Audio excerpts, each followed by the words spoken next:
I don't want to hear stories I'm not interested in hearing. I don't want to talk about anything I don't want to talk about. I don't want to hear perspectives that are so far away from positive and high vibrations in areas where I want to be positive and high vibration. I'm just over it.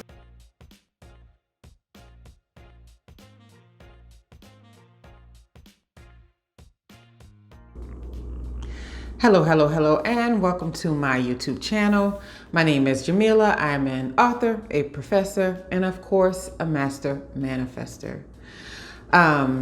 Today I'm here to talk about something really off the cuff, because normally I have a little list of these 3 things or these 5 things or these 7 things because it helps me organize my thoughts really well. But this morning I was thinking, I was doing my little walk over at the park, and I was like, okay, 3 miles today, I'm going to do that. And I kind of woke up in a new perspective, because let me tell you, okay, they call that the dark night of the soul or whatever. I feel like that's what I've been experiencing for the past maybe week and a half, couple of weeks, right? I've been very outward projecting, and that bothers me so much because I know so much better. And I think it's nothing worse than when you know the things that get in the way of you manifesting the exact type of life and experiences that you choose, yet you're instinctually going in another direction. You don't mean to, right? It's like some old negative energy that you have from childhood, or maybe from your teenage years, or maybe from when you were in your 20s in a relationship or whatever, and you start acting upon these negative impulses. One of the biggest things that I find to remember when you're attempting to take control of your own life and manifest the life that you choose and sort of create the environments that you want to live in, the ideas, the surroundings, the material things you want, the non-tangible things you want. One of the biggest things that I think is so hard to remember is to keep in mind that you are the main character of your story. That you are the primary source for everything it is that you are out there looking for. So many times we get caught up in these environments where we're in relationships, or we're dealing with our kids, or we're dealing with work environments, and we get used to some level of outside validation, right? Because when you have your kids, when they're little, they give you outside external validation all day long. That is kind of like their job. You give them validation that they're an amazing kid, and they give it right back saying, I love you, mommy, you're so great, all that kind of stuff. But when you get past those areas, and I mean, it's a great phase to be in. Whenever I see people in the phase online and on their YouTube channels, I'm like, oh, that's so cute. But I'm past that point. When you get past those places to where that type of validation is necessary for you, you have to start finding a new way to sustain yourself, right? Because it's so easy to get into a relationship or something and then start expecting somebody to notice something great or something cool or something exciting that you're doing or something amazing. But really, they're just focused on their goddamn selves. And there's absolutely nothing wrong with that, right? But you have to remember that it's nobody's job to give you that, right? You have to be willing to leave all these things that aren't working for you in the dust. You have to be willing to focus on you, make yourself the prime, the main character, the protagonist in your story, and do it without any guilt and without any regret, because that's a big thing. I find that as women are often nurtured, and this can be sometimes in with men, I'm not exactly sure. I only know this life as a woman. You can easily be brought into the space where you're supposed to sacrifice so much of yourself in order to create a lifestyle for your family and for your kids or whatever like that. This is why things like, single dads are still so rare, even though they're becoming more popular these days. But it's just kind of rare because women historically have done a lot to give away a lot of who they are in order to make a lifestyle work that matches what their family needs, right? And it doesn't work for them in the long run. I watched it in my household growing up as a child. I watched people that I saw have children and then do that and just completely give themselves away to the idea that they're doing everything for the greater good. And then on the other hand, they're upset because what they're manifesting isn't working for them, and they want to blame the people around them. And that's no fun for anybody, because nobody knows you were sacrificing as much as you thought you were sacrificing. And that's something you so much have to grow out of, right?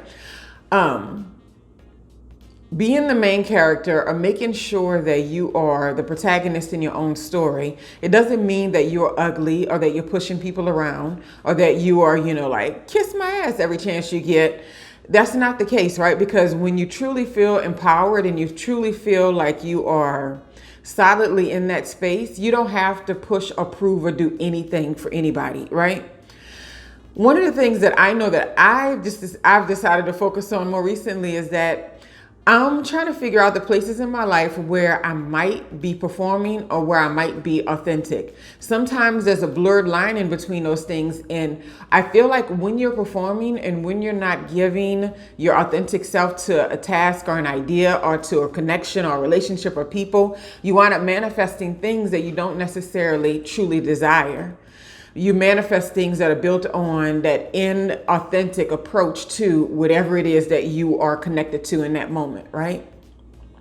So one of the biggest things that I'm focused on at this moment in my journey is what part of it is performing and which part of it is authentic. Because I realized I thought I had a lot of that together, but in a lot of things I realized I don't know, right? And I think one of the biggest ways that you can know whether you're performing something or whether you are authentically giving it is when you give it, does it feel like you are doing something that you love to do because you love to do it? Does it feel good? Or do you feel like you're giving something that's not being given to you in return? I think that's the biggest clincher. If you have that whole, this is not being given to me in return, then that means that you're giving something a little bit too much more than you are actively, authentically wanting to give. And you may be doing it for a host of reasons, right? Maybe to keep friendships, maybe to keep positive energy. If you're an empath and a peacemaker and you prefer things to just be cool and chill and like no confrontation, you tend to give up a lot of yourself in those environments, right? And you want to try to stay away from that.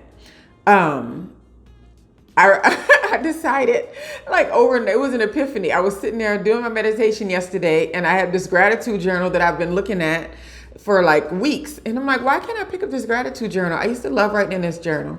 But for some reason, after I was done my meditation yesterday, I had just come back from yoga, which I got into yoga again because I had been taking a long break from yoga.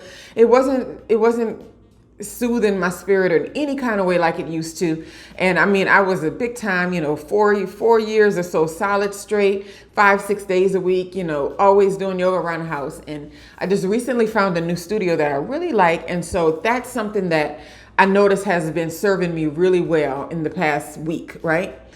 Because it's only been like my 6th class and I'm just loving the challenge and I'm loving that my body can still do some things that I forgot that it could do. I'm loving that I'm flexible in places where I forgot I was flexible. I'm loving that I'm strong in places I forgot that I was strong. And that's so important.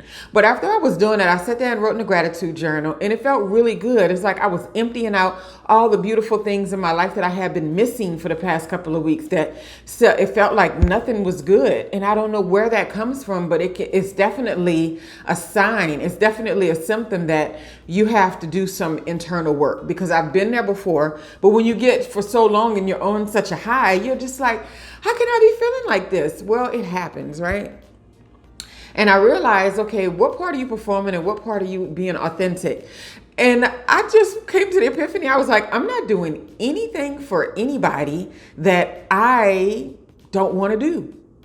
And I know that's like, a common thing, no is a complete sentence, but we don't always use it because sometimes that nurturing instinct pops in and we're just like, oh, but it would only take a little bit of my time. Oh, I'm not doing anything that I'm not being compensated for to some degree. So that means like I'm getting some kind of energetic exchange for it and I'm doing it because I love to do it and I'm feeding my own energy for it. I'm not doing those things anymore. And it was like a burden was lifted. I was like, wow, because I was feeling like my role in life for a lot of people in a lot of environments had to be cheerleader, right? Because God forbid you don't cheer people on, because if you don't cheer them on, you're automatically a hater. And it's like, sometimes, can I just not care? Can I have a month where I just don't care about what other people are doing? Can that be okay? And I know that it can be, because when I'm living in that space, when I'm being that genuine and that authentic, where I'm just like, this is my world and I am running my world and I am manifesting my world, everything that I create is exactly what I want and where I want it to be. And I noticed something, right? Because, being in a relationship, being in a, long-term relationship now, about a year and a half, that I was a lot more, I find myself a lot more stable and a lot more easy to find that groove whenever I'm a single person. I've not been able to find that groove being in relationships with other people. And I'm just always thinking like, man, is it one or the other? It's not one or the other. And it's not one or the other when it comes to what you want to manifest in life. You can definitely manifest and have and achieve everything that you want and be authentic with that, as long as you decide everything that I'm doing from sun up to sundown is going to be what I want to do, what I'm actually interested in, what I want to talk about, and what I want to hear about. And if the people around me happen to be in the same space, in the same energy, in the same vibe, on the same frequency as me, then that works. And if there are days when that's not the case, then that is okay that it's not the case. It's the same thing with friendships. It's the same thing with family members. This is why in my head, I never really write people off, because you never know, 2 months later, you may talk to them and you may be on the same frequency. And you're just like, man, we really vibed today. That was pretty cool, right? And you realize through all those times that you didn't talk to them, it was based on the fact that you weren't willing to do anything that you genuinely weren't interested in. I don't want to hear stories I'm not interested in hearing. I don't want to talk about anything I don't want to talk about. I don't want to hear perspectives that are so far away from positive and high vibrations in areas where I want to be positive and high vibration. I'm just over it. And I think it's a beautiful and wonderful thing when you realize, I'm on this manifestation journey. I'm on a journey of creating the life I choose. I love what I've created so far. I love the connections I've made so far. I love every story that I have to tell and every conversation that I have about manifesting. And when I do it on YouTube, I enjoy that too. It's so fun. But one of the things I'm remembering is that there's no way of getting around you being your authentic self and you being the main character in your story. Your children can't be your main character. Your relationships can't be your main character. Your family of origins can't be your main character. Your job can't. Nothing that is outside of you in this internal space that you hold can be the main attraction if you want to manifest the life that you choose. And I think that's all I have to talk about today. I hope you enjoy the videos on this channel. I hope you like and subscribe to the channel if you want to. Whatever. I'm still going to be making these videos anyway, whether anybody subscribes or likes. Not interested. Don't care. Don't do anything you don't want to do. And I'm excited. I'm excited to see you all for the next video. And maybe I will have one of those little lists where I can organize my thoughts. Or maybe I'll just be off the cuff. You never, ever know. Have a wonderful, wonderful, wonderful day.